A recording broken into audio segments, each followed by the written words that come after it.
बिस्मिल्लाहिर्रहमानिर्रहीम। अस्सलाम वालेकुम नाज़रीन, आप यूट्यूब चैनल देख रहे हैं, मैं इमरान खान हूँ। तो जेडी वेंस ने ये बताया कि दो सख्त मुतालबात हैं जो हमने ईरान के सामने रखे, जिनके ऊपर डेडलॉक है। ईरान ने कुछ और मुतालबात भी बताए, लेकिन चले इनकी भी सुन लेते हैं। वो कहते हैं, एक तो ईरान कभी भी जौहरी हथियार नहीं बनाएगा, इसके लिए एक पूरा मैकेनिज्म बनाया जाए जिसकी निगरानी अमेरिका की मर्जी के मुताबिक हो, और हम जब चाहें चेक कर लें कि ईरान कभी भी जौहरी हथियार नहीं बना पाएगा, कभी भी नहीं। वो ये उनका दावा है डोनाल्ड ट्रंप का कि कभी भी नहीं। और इसमें एक तजवीज़ ये भी आई कि आप 20 साल तक ईरान में गारंटी दे दें। तो ईरान ने 5 साल की गारंटी दी थी। यहाँ पे एक खबर मौजूद है और ये दावा किया जा रहा है, और ये दावा बाकायदा किया गया है अमरीकी अखबार की जानिब से। न्यूयॉर्क टाइम ने ये रिपोर्ट पेश की है कि ईरान ने कहा कि वो 5 साल तक जौहरी सरगर्मियां मुअत्तल करने पर रजामंद है, बशर्ते कि उसके ऊपर से पाबंदियां उठाई जाएं, उसके जो मुंजमद असासे हैं वो बहाल किए जाएं, और ईरान का जो रास्ता है उसको ना रोका जाए आइंदा के लिए, और जो नुकसानात का अजाला है वो भी किया जाए। तो ईरान ने कहा ठीक है, हम 5 साल के लिए आपको गारंटी देते हैं कि 5 साल के लिए हम किसी किस्म की भी जौहरी सरगर्मी नहीं करेंगे। यानी हम अगर कोई नया प्लांट लगाना भी चाह रहे हैं तो उस पर भी हम नहीं जाएंगे, बिजली बनाने के लिए भी इसको इस्तेमाल नहीं करेंगे। तो फिलहाल 5 साल तक के लिए वो ये गारंटी देने पर तैयार थे, लेकिन अमेरिका ने कम से कम 20 साल और डोनाल्ड ट्रंप ने ताहयात ये गारंटी मांगी थी कि मैकेनिज्म बनाया जाए कि ईरान कभी भी जौहरी हथियार नहीं बनाएगा। तो एक तो ये उनका मुतालबा था जो जिसके ऊपर डेडलॉक हो गया। दूसरा, जेडी वेंस के मुताबिक ये मुतालबा था कि अफसूदा यूरेनियम जो ईरान ने तैयार की हुई है 60% तक, वो यूरेनियम अमेरिका के हवाले कर दी जाए। इस पे भी ईरान राजी नहीं हुआ। तो इन दो चीज़ों के ऊपर वो कहते हैं जी डेडलॉक है। रशिया ने कहा था कि यूरेनियम हम ले जाते हैं, उनकी ईरान से बात हुई होगी, इसी सूरत में उन्होंने ये बात की, वरना इतना बड़ा दावा जो है वो रशिया कर नहीं सकता। अमेरिका नाज़रीन तनहा होता जा रहा है, उसका अकेलापन अब दिखाई दे रहा है। तमाम तरफ से इस बात पे जोर दिया जा रहा है कि मुज़ाकरात दोबारा शुरू किए जाएं। मुझे उम्मीद है कि मुज़ाकरात दोबारा शुरू होंगे। अमेरिका मार खा के आए, चाहे मार के आए, चाहे अमेरिका ताखीर से आए या जल्दी आए, अमेरिका को इन मुज़ाकरात में दोबारा आना पड़ेगा। अक़वाम मुत्तहिदा की जानिब से भी ये मुतालबा किया गया कि मुज़ाकरात दोबारा शुरू किए जाएं। जितने भी अमेरिका के मादी के इत्तेहादी हैं वो सारे भी ये कह रहे हैं कि मुज़ाकरात दोबारा शुरू किए जाएं। इटली की वज़ीर आज़म है जॉर्जिया मेलोनी। ये खातून आपको याद होगी, जब शहबाज शरीफ साहब डोनाल्ड ट्रंप को सलूट मार रहे थे ना, जब शहबाज शरीफ साहब डोनाल्ड ट्रंप की तारीफों में ज़मीन और आसमान के कलाबे मिला रहे थे, तो पीछे एक खातून लीडर खड़ी थी, वो इटली की वज़ीर आज़म थी। उन्होंने मुंह पे हाथ रख लिया था कि यार ये क्या बंदा है, ये किस तरह की शख्सियत है, ये क्या कर रहा है। क्या किसी भी लीडर को इस तरह कार्टून बनना ज़ेब देता है? क्या कोई भी लीडर इस लेवल के जूते पॉलिश आलमी सतह पे आकर कर सकता है? वो खातून बहुत परेशान थी, जिसका नाम है जॉर्जिया मेलोनी। ये इटली की वज़ीर आज़म है।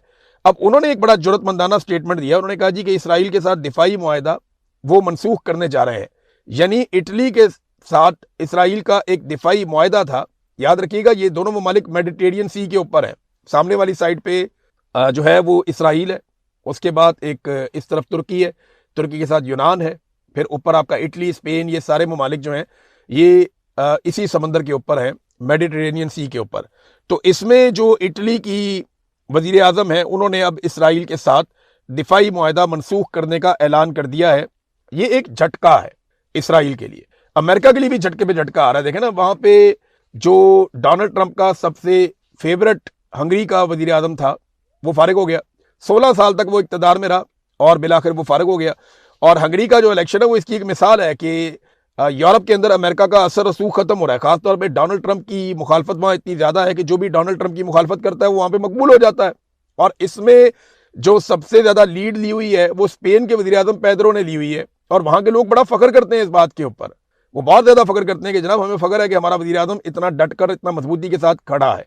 अब नाज़रीन, कुछ चीज़ें पाकिस्तान के अंदर से हैं, लेकिन सबसे पहले मैं आपको पाकिस्तान में बताऊं कि हुकूमत ने एलानिया लोड शेडिंग का आगाज़ कर दिया है।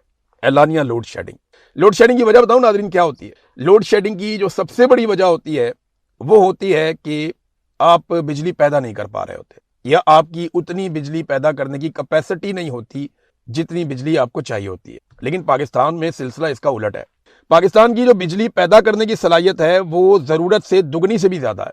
मिसाल के तौर पे पाकिस्तान को जितनी बिजली चाहिए, अगर पाकिस्तान को 100 मेगावाट बिजली चाहिए तो पाकिस्तान के पास 250 मेगावाट बिजली पैदा करने की सलाहियत है, कैपेसिटी है। और इंटरेस्टिंग बात यह है कि पाकिस्तानी हर महीने 250 मेगावाट के हिसाब से ही पैसे देते हैं। इंटरेस्टिंग बात यह है कि जो सलाहियत है पाकिस्तान की बिजली पैदा करने की, पाकिस्तानी जो बिजली खरीदते हैं उसके पैसे नहीं देते, पाकिस्तान जो बिजली बनाने की सलाहियत है उसके पैसे देते हैं। फिर ऐसे मुल्क में लोड शेडिंग नहीं हो सकती। आप लोड शेडिंग नहीं कर सकते क्योंकि आपकी इजाफी सलाहियत है, और आप सलाहियत के पैसे ले रहे हैं, बिजली के पैसे नहीं ले रहे। मिसाल के तौर पे आप एक दुकान पे जाते हैं, उस दुकान की सलाहियत है कि वो रोजाना 100 अंडे बेच सकता है, दुकानदार 100 अंडे रोजाना बेच सकता है। आपकी जरूरत जो है वो 10 या 15 अंडों की है, लेकिन आपको रोजाना उसे 100 अंडों के पैसे देने पड़ेंगे, चाहे आप उसे 5 अंडे लें, 10 अंडे लें, 20 अंडे लें, 40 अंडे लें, आपको पैसे उसको 100 अंडों के देने पड़ेंगे, क्योंकि उसकी सलाहियत है कि वो 100 अंडे रोजाना की बुनियाद के ऊपर बेच सकता है। ये उसकी कैपेसिटी है। ये है कैपेसिटी पेमेंट जो आप हर मर्तबा अदा करते चले आ रहे हैं और आप आइंदा भी अदा करेंगे। अब मजे की बात यह है कि वो जो अंडे आप ले रहे थे ना, उसमें से भी उन्होंने कहा जी हमने आपको नहीं देने। वहां पे भी लोड शेडिंग होगी बिजली की शुरू। अब उन्होंने बिजली की लोड शेडिंग शुरू कर दी है, हालांकि कैपेसिटी है इजाफी और बिल भी है इजाफी। आप 1 यूनिट इस्तेमाल करते हैं, कम से कम 3 यूनिट के आप पैसे देते हैं, लेकिन इसके बावजूद आपकी बिजली की कीमतें 3 से 4 गुना बढ़ाई गई। फिर आप 1 के बजाय 3 यूनिट के पैसे देते हैं, और इसके बावजूद पाकिस्तान में लोड शेडिंग की जा रही है। रीजन क्या है कि अवाम को टके का फायदा ना हो और हमें टके का नुकसान ना हो। ये जितने आईपीपी है ना, ये सारे हुकूमत के नाक के बाल हैं। इन सबको लाया कौन था? नवाज शरीफ, शहबाज शरीफ, पाकिस्तान की मिलिट्री एस्टेब्लिशमेंट। इन लोगों ने ये इसके सारा का सारा मुनाफा खाया ना, इन्होंने पैसा खाया। तो ये जो पैसा इन्होंने खाया, जिन लोगों को ये लेकर आए गारंटियां देकर, उनका नुकसान तो नहीं होने देंगे, इतना सा भी नहीं होने देंगे। आपको पता है ये कारोबारी लोग या आईपीपी ये लोग नुकसान किसे समझते हैं कि जी पिछले महीने हमारा मुनाफा था 10 अरब का, इस महीने 9 अरब का मुनाफा हुआ, हमें 1 अरब का नुकसान हो गया। ये नुकसान इसे कहते हैं। ये नुकसान इसे नहीं कहते कि हमारा लॉस में चला गया। आम आदमी का नुकसान तो ये होता है ना, उसने 100 रुपए की चीज बनाई, उसकी 90 की बिक गई तो उसका 10 रुपए का नुकसान हो गया, और उसकी चीज जो है 110 की बिक गई तो 10 रुपए का फायदा हो गया। इनका ये नहीं है।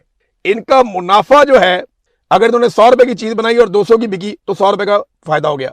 अगले महीने 190 की बिकी तो ये कहेंगे कि 100 की हमने बनाई थी, हमारी 190 की बिकी है, हमारा तो जनाब 10 रुपए का नुकसान इसलिए हो गया कि पिछले महीने हमने 200 की बेची थी। यानी ये कौम को जो पहले निचोड़ रहे थे, अब वो निचोड़ने में चंद फीसद का फर्क आया तो इन्होंने कहा ये भी कौम पे डालो, हमने ये बोझ नहीं उठाना। ये इनके हालात है। और आज पाकिस्तान में कामयाबी पता किसे समझते हैं?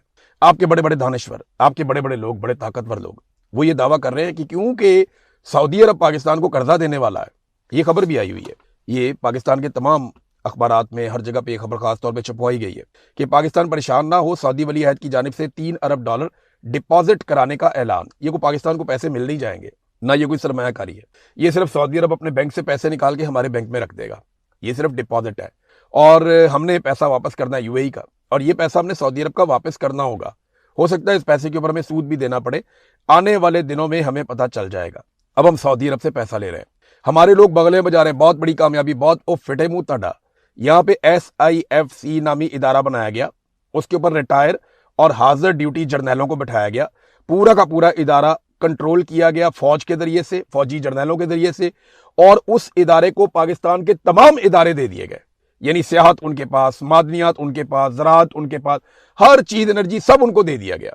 सारा कंट्रोल उनके पास है। इन्होंने दावा किया कि पाकिस्तान में सैकड़ों अरब डॉलर्स की सरमायाकारी आने वाली है। टके की सरमायाकारी पाकिस्तान में नहीं आई, कोई पाकिस्तान के अंदर सरमायाकारी नहीं आई। इतनी बड़ी नाकामी पे बोलने की बजाय ये कह रहे जी उधार पैसे मिल गए, पाकिस्तान की बहुत बड़ी कामयाबी है। शाबाश, यही आपसे तवक्को थी, इसी तरह की खबरें आपने देनी थी।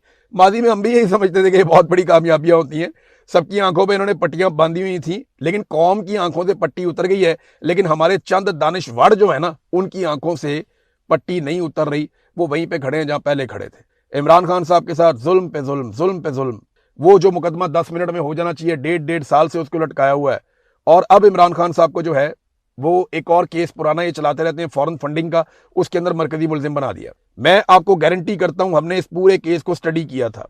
पाकिस्तान में बेशुमार लोग, बहुत सारे सहाफी आपको ये बताएंगे जो सही रिपोर्टिंग करेंगे कि अगर पाकिस्तान में किसी एक पॉलिटिकल पार्टी की फंडिंग सबसे ज्यादा शफाफ है, सबसे ज्यादा नीट एंड क्लीन और क्लियर है, तो वो पाकिस्तान तहरीक इंसाफ है। और किसी पॉलिटिकल पार्टी में इतनी शफाफियत नहीं थी। ये PMLN, ये पीपल्स पार्टी या बाकी जमातें, फजलुर रहमान, ये तो हिसाब ही नहीं दे सकते, बता ही नहीं सकते कि पैसा आया कहां से, गया कहां पे। पाकिस्तान तहरीक इंसाफ का एक एक रुपया डॉक्यूमेंटेड था, लेकिन इसके अंदर पाकिस्तान तहरीक इंसाफ को मुलविस किया गया। अब इमरान खान के ऊपर ये भी एक केस चलाने की बात कर रहे हैं। इमरान खान की बहन ने बताया कि सलमान सफदर को इमरान खान ने बताया कि पहला इंजेक्शन लगने के बाद आंख में थोड़ी बेहतरी आई, उसके बाद से कोई बेहतरी नहीं आई। आप मेरे सामने बैठे हैं, मुझे इस आंख से आप नजर नहीं आ रहे, ना मैं इस आंख से पढ़ पा रहा हूं। पिम्स के डॉक्टर आरिफ ने कहा कि ये आंख मुस्तकिल डैमेज हो चुकी है और इससे बेहतर अब नहीं होगी। ये इमरान खान साहब की हालत की है इन्होंने। पाकिस्तान का सबसे मकबूल लीडर, اسے जेल के अंदर एक आंख से नाबीना करते चले जा रहे हैं और उसकी जान के पीछे पड़े हुए हैं, क्योंकि मिलिट्री एस्टेब्लिशमेंट को पाकिस्तान की तारीख में जिस लीडर ने प्रॉपर चैलेंज किया और पाकिस्तानियों ने उसको तस्लीम कर लिया और पाकिस्तानियों ने उसके मौक़िफ़ को समझा, वो इमरान खान है। इमरान खान ने वो समझा दिया कौम को जो कोई नहीं समझा पाया था। इस वजह से इमरान खान साहब से शदीद दुश्मनी निकाली जा रही है और लगातार ये किया जा रहा है, लगातार किया जा रहा है। और लाकर मुसल्लत किन्हें किया? पाकिस्तान की मिलिट्री एस्टेब्लिशमेंट ने, नालायकों को। वो अपनी मर्जी के सर्वे करा करा के चढ़ाई जा रहे हैं, जनाब मैं 100% मकबूल हो गया, मैं 70% मकबूल हो गई, मैं 90% मकबूल हो गया, DGI SPR कहते रही 97% मकबूल हो गया, 93% मकबूल हो गया। और खाना खराब, इलेक्शन कराओ मुल्क में, तुम्हें लग पता जाएगा। ये मकबूलियत के दावे जो है ना, ये 2024 में भी किए जा रहे थे। ये बड़ी छलांगे लगा रहे थे अपने प्राइवेट सर्वेस करवा के। अगर इतने ही मकबूल हो गए तो इमरान खान को एक दिन के लिए सिर्फ जेल से बाहर निकालो, तुम्हें पता चल जाएगा तुम कितने मकबूल हो। एक दफा पाकिस्तान में इलेक्शन करवाओ फ्री एंड फेयर, तुम्हें पता चल जाएगा तुम पाकिस्तान में कितने मकबूल हो। अभी ये एक और खबर है, असदुल्ला खान साहब ने दी, उनका क्रेडिट है कि बिलावल जरदारी की पीपल्स पार्टी ने वर्ल्ड बैंक को भी 5 अरब का चूना लगा दिया, यानी वर्ल्ड बैंक को भी टीका लगा दिया इन्होंने, अंदाजा करें आप। और इनको लाकर मुसल्लत किया आसिम मुनीर साहब ने। पीपल्स पार्टी ने सिंध सोलर एनर्जी प्रोग्राम और रोशन सिंध में मुबैना करप्शन और मनी लॉन्ड्रिंग की है और दुबई में जायदादें बनाई गई हैं। इस केस में ओमनी ग्रुप और चंद बासर सियासी खानदान के नाम हैं। जनाब ये खबर दी असदुल्ला खान साहब ने। अब आप बताएं कि ऐसे लुटेरों को लाकर मुल्क के ऊपर मुसल्लत किया, और किया किसने? पाकिस्तान की मिलिट्री एस्टेब्लिशमेंट ने। तो एक बात तो आप क्लियर कर लें कि फौज का ये मसला ही नहीं है, मिलिट्री एस्टेब्लिशमेंट का ये मसला ही नहीं है कि पाकिस्तान में करप्शन क्यों है। उन्हें ये प्रॉब्लम नहीं है। वो ये कहते हैं कि हमें कोई ना पकड़े, हमें कोई ना पूछे, जितनी मर्जी करप्शन करो, जो मर्जी करो पाकिस्तान में, हमें कोई ना पूछे। जब भी उनकी तरफ कोई पूछेगा या उनसे बात करेगा, वो फौरी तौर पे रिजीम चेंज कर देंगे, और इसके लिए उन्हें किसी के भी दरवाजे पे दस्तक देनी पड़े, वो भी जाके वो दे देंगे। अपना मुफाद है, अपनी एक्सटेंशन है, अपनी नौकरी है, अपना इस्तेसना है। इससे बाहर ना ये माजी में निकले, ना ये अब निकल रहे हैं, ना इनके निकलने की कोई तवक्को है। अवाम ही इनको पकड़ के निकालेगी तो निकालेगी। अब तक के लिए इतनी, अपना ख्याल रखिएगा, अपने चैनल का भी। अल्लाह हाफ़िज़।